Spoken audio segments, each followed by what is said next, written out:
बिस्मिल्लाहिर्रहमानिर्रहीम। अस्सलाम वालेकुम नाज़रीन, आज का जो मौजू है वो ये है कि क्या पाकिस्तान काबुल पर तालिबान का कब्ज़ा रोकने की कोशिश में हिस्सादार होगा।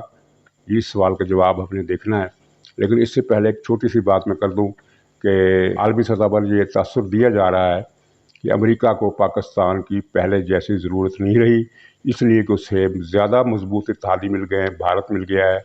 और चीन के ख़िलाफ़ जो नेटो ने एक अलायंस बनाया है, उसमें ऑस्ट्रेलिया से लेकर जनूबी कोरिया तक ममालिक शामिल है और उनके लिए खरबों डॉलर की रकम मुख्तस की गई है। तो अमेरिका को उस बात का बड़ा सहारा है और अमेरिका का दाखिली निज़ाम अब भी इतना मजबूत है। अगरचे हम ये रोज़ ये ख्वाब देखते हैं कि अमेरिका सुबह 36 टुकड़ों में बढ़ चुका होगा, लेकिन अमेरिका एक मजबूत और मुस्तहकम मुल्क है और उस इस्तेहकाम की बुनियाद पर वो अब भी इस काबिल है कि अगले 15, 20, 25 साल तक आलमी क़यादत उसके पास रहेगी। तो ये जो मैंने अर्ज़ किया कि उसके पास इत्तेहाद भी है, उसके पास दाखिली इस्तेहकाम भी है, उसको नए इत्तेहादी भी मिल गए हैं। तो इस लिहाज से ये कहना तो ठीक है कि अमेरिका को पाकिस्तान की पहले जैसी ज़रूरत नहीं रही, लेकिन पाकिस्तान की ज़रूरत ख़त्म हो गई है, ये कहना भी गलत है, खुद फरेबी है और मुगालसा है। पाकिस्तान की ज़रूरत अभी अमेरिका को है, लेकिन चूँकि ये कम पड़ गई है, उसका हुजूम उतना नहीं रहा, उसकी शिद्दत उतनी नहीं रही, इसलिए हमें जो नुकसान हुआ है वो ये है कि सौदेबाजी की जो एक पावर होती है, बारगेनिंग पावर एक फ्रीक के पास जो होती है, वो पाकिस्तान के पास उस तरह से नहीं रही। अब हमें सस्ता सौदा बेचना पड़ेगा। पहले महंगा सौदा बेचते थे, अब सस्ता सौदा बेचना पड़ेगा। सौदा बहरहाल बेचना पड़ेगा।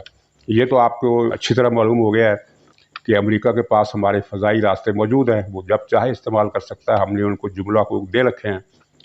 दूसरा इसमें पॉइंट ये है कि अमेरिका ने मज़ीद कुछ सहूलियात मांगी हैं, जिनमें सहूलियात फैसिलिटीज़ कह लें, उसमें जो भी चीज़ें आती हैं उनकी लिस्ट से हम पूरी तरह वाकिफ़ नहीं हैं, क्योंकि वो ज़ाहिर है स्ट्रेटजिक किस्म के मामला आते हैं। लेकिन उसमें सड़कों का इस्तेमाल भी हो सकता है, उसमें वेयर हाउसेस का इस्तेमाल भी हो सकता है, उसमें अड्डे भी आ सकते हैं। अगरचे हमने ये तरदीद की है और अमेरिका की तरफ से भी ये वाज़े किया गया और ख़ुद इमरान खान के अमेरिकी तर्जमान हैं, उनके मुईज़ यूसुफ, जो पाकिस्तान से ज़्यादा अमेरिका के तर्जमान हैं, उन्होंने ये कहा है कि अमेरिका ने अड्डे मांगे ही नहीं।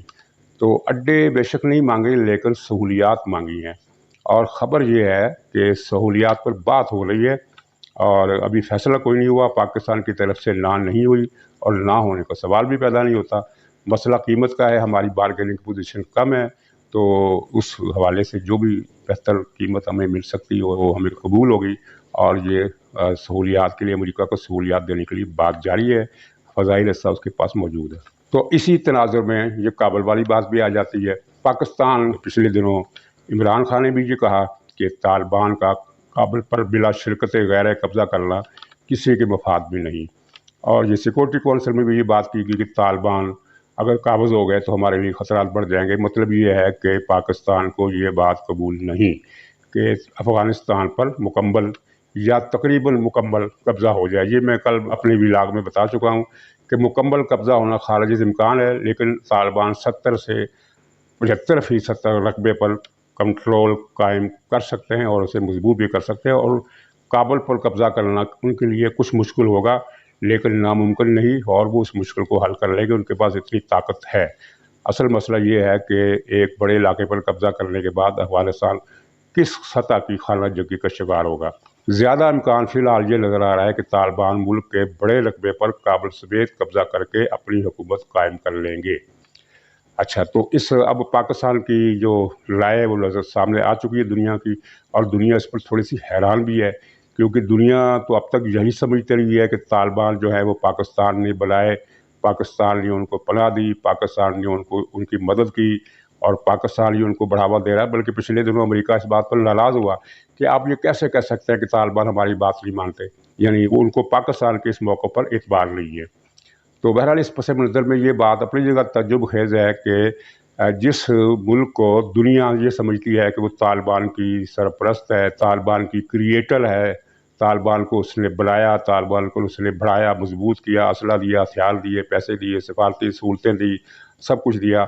अब वही मुल्क तालिबान के कब्ज़े के ख़िलाफ़ है, तो दुनिया को ये बात समझने में कुछ वक्त तो लगेगा, لیکن حقیقت یہ ہے کہ پاکستان کو افغانستان پر بلا شرکت غیر طالبان کا قبضہ قبول نہیں ہے۔ تو اب یہ ایک سفارتی بہت بڑی غلطی کر رہا ہے پاکستان، یہ اپنا یہ اندیا دے کر، اس لیے کہ طالبان نے بہرحال خانہ جنگی کس شکل میں ہوتی ہے یا نہیں ہوتی، لیکن بہرحال انہوں نے افغانستان کے بڑے حصے پر اپنا قبضہ ہمیں کر کے دکھا دینا ہے اور کابل کو بھی اپنے کنٹرول میں لے لینا ہے، اور اس کے بعد ان کی وہاں حکومت بنے گی۔ اور یہ بھی بات سامنے آ چکی ہے اور طالبان فیصلہ کر چکا ہے۔ ہمارے کچھ دانشور جو ٹی وی پر بیٹھے ہوئے ہیں، جو خوش فہمیوں کی دنیا میں رہتے ہیں یا جان بوجھ کر لوگوں کو غلط اطلاع دیتے ہیں، ان کی خوش فہمیوں کے برعکس طالبان نے بھارت کے ساتھ مضبوط سفارتی تعلقات قائم کرنے کا حتمی فیصلہ کر لیا ہے۔ اور یہ اطلاع ہمیں کوئی امریکہ کی طرف سے نہیں آئی ہے، کوئی ہانگ کانگ کی طرف سے نہیں آئی ہے، یہ طالبان سے قریبی تعلقات رکھتے ہیں اور پاکستان کے ہر شہر میں وہ لوگ موجود ہیں، آپ بھی ان سے مل سکتے ہیں۔ یہ ان کی اطلاع ہے کہ وہ بھارت کے ساتھ برابری اور باہمی مفاد کی بنیاد پر ایک مضبوط تعلق دوستی کا قائم کرنا چاہتے ہیں۔ یہ برابری کی بات سے لطیفہ یاد آیا کہ یہ سب سے بڑا نعرہ دنیا میں پاکستان کا ہے کہ ہم دوسرے ملکوں سے برابری کی سطح پر تعلقات قائم رکھنا چاہتے ہیں، لیکن دنیا کا کوئی بھی ملک بھوٹان سمیت ہمارے ساتھ برابری کی سطح پر تعلقات رکھنے کے لیے تیار نہیں ہے۔ خیر، یہ تو بیچ میں ایک جملہ طنزیہ آ گیا، یا اس کو جملہ وہ طرزہ کہہ لیں، موضوع سے ہٹ گئے۔ تو کہنے کی بات یہ ہے کہ اول تو یہ بہت بڑا بلنڈر ہے یہ کہنا کہ ہمیں طالبان کی حکومت کو بولی، ہمیں خاموش رہنا چاہیے۔ طالبان کی حکومت کابل میں بننا اچھی بات ہے یا بری بات ہے، اس سے قطع نظر ہمیں افغانستان کے معاملات میں نہ تو کچھ دخل دینا چاہیے، نہ کوئی کمنٹری کرنی چاہیے۔ وہاں جو بھی حکومت بنے ہمارے اس کے ساتھ ورکنگ ریلیشنز قائم ہونی چاہیے۔ وہاں اشرف غنی حکومت بناتا ہے، وہاں احمد شاہ مسعود کی پارٹی حکومت بناتی ہے، وہاں رشید دوستم بناتا ہے، وہاں طالبان بناتے ہیں۔ یہ افغانوں کا مسئلہ ہے، انہیں حل کرنے دیں، اور جو بھی وہاں حکومت بنائے ہمیں اس سے تعلقات کم سے کم نقصان کی بنیاد پر قائم کرنے چاہیے۔ اور پاکستان نے یہ اشارے دے کر، خاص طور پر عمران خان نے جو اس قسم کے سفارتی بلنڈر کرنے میں دنیا میں کوئی اپنا ثانی نہیں رکھتے، یہ کہہ کر طالبان کے اندیشے بڑھا دیے ہیں، اور پاکستان کے بارے میں جو ان کی مغایرت ہے اور ان کی جو ایک قسم کی بیزاری کی پالیسی ہے، اس پہ انہوں نے اضافہ کر دیا ہے۔ تو اگر عمران خان یہ سوچتے ہیں کہ وہ افغانستان میں مداخلت کر کے طالبان کو قبضے سے روک لیں گے، تو اس کا مطلب یہ ہے کہ دنیا میں ان سے بڑا احمق ہی کوئی نہیں ہے۔ افغانستان میں اگر امریکہ یا روس یا چین مداخلت کر بھی دے اس مرحلے پر کہ طالبان کو حکومت نہیں کرنے دی جائے گی، تو وہ ایک اور خانہ جنگی کی راہ ہموار ہوگی، اور ان ملکوں کا بہت زیادہ سرمایہ صرف ہوگا، اور یہ ملک بھی نقصان اور گھاٹے میں رہیں گے۔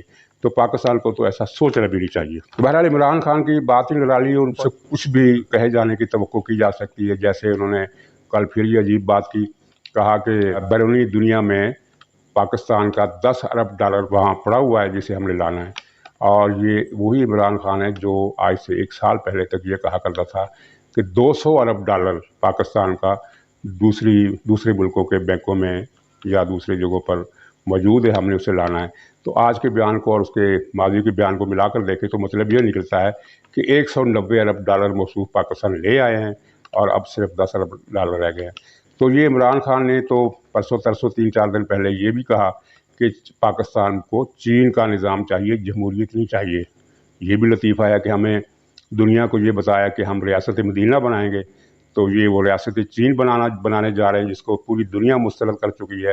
چین کے ماڈل پر اگر بات کی جائے تو کم سے کم 1 گھنٹہ چاہیے اس کی تفصیلات بیان کرنے کے لیے۔ خلاصہ یہ ہے کہ چین میں دنیا کا بدترین آمرانہ نظام قائم ہے، شمالی کوریا اور چین۔ شمالی کوریا کو ہم تھوڑا سا پہلے نمبر پر رکھ لیں، لیکن وہ ایک بہت ہی چھوٹا سا ملک ہے، اس لیے اس کا چین کے ساتھ موازنہ اس طرح بنتا نہیں ہے۔ اسے چھوڑ کر دنیا کی بدترین آمری چین میں رہی ہے، جس کا چینی عوام کو بہت نقصان ہوا۔ ماؤ زے تونگ کے دور میں ثقافتی انقلاب آیا، اس سے پہلے اس کی معاشی پالیسیوں کی وجہ سے وہاں قحط پھوٹا تھا، اس قحط میں کروڑوں چینی مر گئے تھے۔ پھر اس کے بعد اس نے سیاسی مخالفوں کو ہلاک کرنے کی مہم شروع کی، اور اگرچہ چین کے سرکاری اعداد و شمار جو ہیں وہ چند ملین کے ہیں، لیکن جو امریکہ اور یورپی مبصرین کے اور دوسرے عالمی اداروں کے جو تخمینے ہیں، ان کے مطابق 2 سے 2.5 کروڑ افراد اس اپوزیشن مقاوم مہم میں ماؤ زے تونگ نے ہلاک کیے۔ फिर इसके बाद मौज़ेतों का शर्मनाक अंजाम हुआ, उसकी बीवी भी पकड़ी गई और वो 4 का टोला मशहूर हो गया और मौज़ेतों को आज भी चीन में चोर के नाम से याद किया जाता है। तो मौज़ेतों के बाद जो आए उन्होंने भी बड़ी हमाकतें की और चूँकि वहाँ अवामी फैसले की कोई अहमियत नहीं है तो यकतरफ़ा फैसला दे दिया कि एक फैमिली सिर्फ एक बच्चा रखेगी। उसके नतीजे में चीन पर जो अज़ाब टूटे उनकी कहानियाँ बड़ी खौफनाक है। उन पर डॉक्यूमेंट्री फ़िल्में बन चुकी हैं, किताबें लिखी जा चुकी हैं। आप अगर नेट पर देखें तो वन चाइल्ड पॉलिसी और चाइना का लफ्ज़ सर्च करें तो आपको डॉक्यूमेंट्रीज़ भी मिल जाएंगी और किताबें भी मिल जाएंगी। पढ़िए या देखिए, आपको अंदाज़ा होगा वहाँ क्या क़यामत टूटी। तो उसके बाद फिर चीन ने कुछ संभाला लिया, लेकिन इमरान खान के जहन में चीन का जो खाका है वो वही है जिसका पीटीआई के लोग टीवी पर बैठकर अक्सर कहते रहे। मसलन कभी ये बात कहते हैं कि 10,000 आदमी मार दिए जाएं तो कोई फ़र्क नहीं पड़ेगा, कभी ये बताया गया कि 10 लाख आदमी भी मार दिए जाएं तो फ़र्क नहीं पड़ेगा। भाई फ़र्क की बात तो यह है कि अगर 2 करोड़ भी मार दो तो कोई फ़र्क नहीं पड़ेगा। पाकिस्तान की आबादी 22-23 करोड़ है, 2 करोड़ मार दोगे 20-21 रह जाएगी, ये भी काफ़ी आबादी है। तो लेकिन सोच देखिए कि 2 करोड़ आदमियों को मारने की ये बात कितनी आसानी से कर रहे हैं कि कोई कहता है 60 लाख की फ़हरिस्त तैयार है, कोई कहता है 10 लाख की फ़हरिस्त तैयार है। और बदबख्ती और बदकिस्मती की इंतहा ये है, बदतीनती की और बदनीयती की, कि ये जब टीवी पर बैठते हैं तो इशारों कनायों में ऐसी ज़बान इस्तेमाल करते हैं जिससे ये तसर मिले कि ये लिस्टें फ़ौज ने बनाई हैं। हालांकि ये सफ़ेद झूठ है, फ़ौज ने ऐसी कोई लिस्ट बनाई ना, वो ऐसी कोई लिस्ट बनाने का सोच रही है, ना उसने कोई ऐसा इंडिया दिया है। ये खालिस इमरान खान की सोच है कि वो चाहता है कि उसके सारे मुखालफ जो हैं वो इस दुनिया से ही उठा दिए जाएँ। ये नहीं कि उनको जेलों में डाल दिया जाए, ये तो उसका बस नहीं चल रहा है इसलिए जेलों में डाल रहा है। लेकिन इत्तेफाक देखिए कि जो प्लान बनते हैं वो किस तरह उलटते हैं। कि इमरान खान का प्लान आज से 2 साल पहले ये था कि 2020 का साल ख़त्म होने से पहले पहले अपोजिशन की तमाम क़यादत जेलों में होगी, और सिर्फ क़यादत ही नहीं बल्कि दूसरे दर्जे की क़यादत भी, तीसरे दर्जे की क़यादत भी, हत्ता के मोहल्ला लेवल की क़यादत भी जेलों में होगी और कोई नज़र नहीं आएगा। लेकिन देखिए उसकी मजबूरी देखिए या हालात का मनफी तलातम देखिए कि उसकी मर्ज़ी के बरक्स अब सिर्फ चंद एक लीडर ही अपोजिशन के जेल में हैं, बाकी सब रिहा हैं। अगरचे फ़ज़ा जो है वो इस तरह की है कि अपोजिशन नज़र नहीं आ रही, लेकिन अपोजिशन का नज़र ना आना ये एक ऐसा मरहला है जो अब गुजरने वाला है। नाज़रीन, इसी पर खुदा हाफ़िज़।